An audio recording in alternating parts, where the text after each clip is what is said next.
For our first iteration, Dante and I decided to study about tattoos in the 4th millennium BC.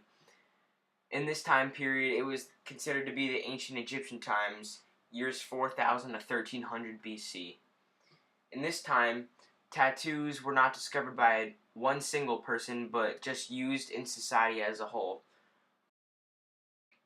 There are many theories why people were tattooed in the 4th millennium BC in ancient Egypt.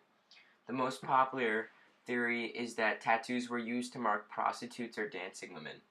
These tattoos were symbols of the lower class women in ancient Egypt. They were tattooed with dots, lines, and figures that were spread all across their bodies. Another possible theory was tattoos were tattooed as symbols to represent the many gods that they worshipped. In ancient Egypt, the people were very religious and would often pray to gods for a good life, like rain season and sun god. So they were tattooed to worship these gods. And the final theory I will be explaining is that a woman would be tattooed to wish for protection when they were conceiving their child. The way these ancient tattoos were synthesized is much different than how they are today.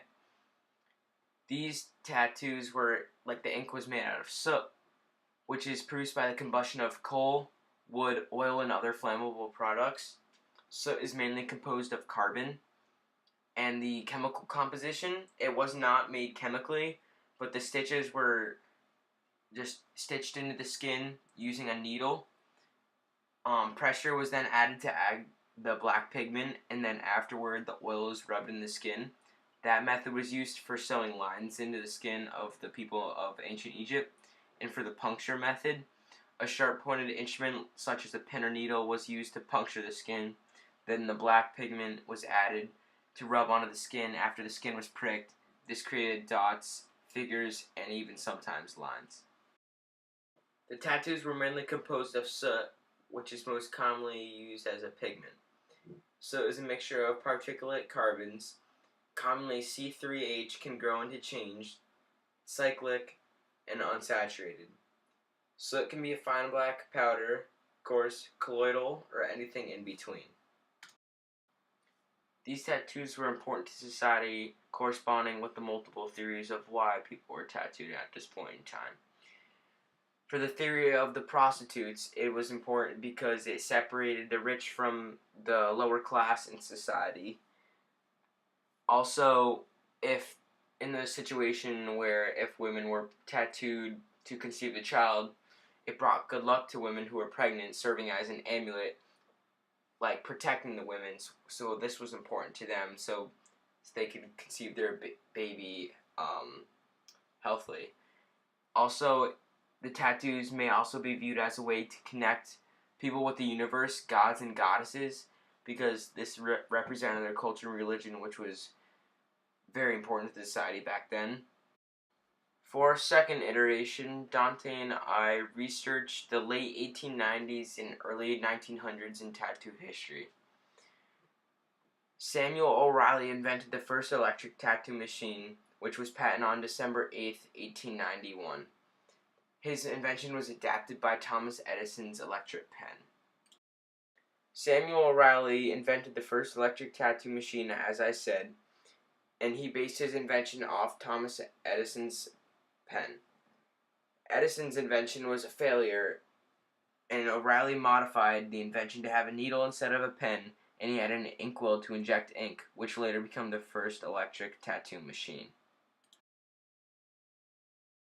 People got tattooed for many reasons. People got things tattooed on them that symbolize their life or events in their life. For example, O'Reilly tattooed images that symbolized soldiers' time in war. 80% of men enlisted in the army were tattooed at that time. Another way people were tattooed was for fashion. People came from all over New York City and the world to get tattoos done by O'Reilly for their cool, sleek new look. Another is art. The tattoos were viewed as art, and O'Reilly tattooed illustrations on people that were actually shown in museums. The first electric tattoo machine was a hollow needle filled with permanent ink. Inside the machine was an electric motor which powered the needle in and out of the skin up to 50 punctures per second. The needle inserted a small drop of ink under skin each time the needle went in. O'Reilly's tattoos were made from a variety of elements and compounds. Some of these compounds include titanium dioxides, carbon, lead, and others. The main ingredients were carbon from combustion or soot, as I mentioned previously. O'Reilly's first electric tattoo machine revolutionized the world. It also influenced tattoos today with his new electric tattoo machine, which is what current tattoo parlors use. O'Reilly relieved people's needs who wanted to cover their bodies in tattoos, whether they wanted to symbolize something in their life, for fashion, or art. The way people have been tattooed has changed over time for multiple reasons. In the olden times, getting tattooed used to be a very long and painful process, as I discussed earlier in the ancient Egyptian times. The needle was weaved in and out of the skin with deep piercings in the skin, which took a very long time. With O'Reilly's new electric tattoo machine, getting tattooed was a much quicker process with the ink already in the needle, so nothing needed to be rubbed in after the punctures were made in the skin. It was a fast and efficient way for people to get tattooed.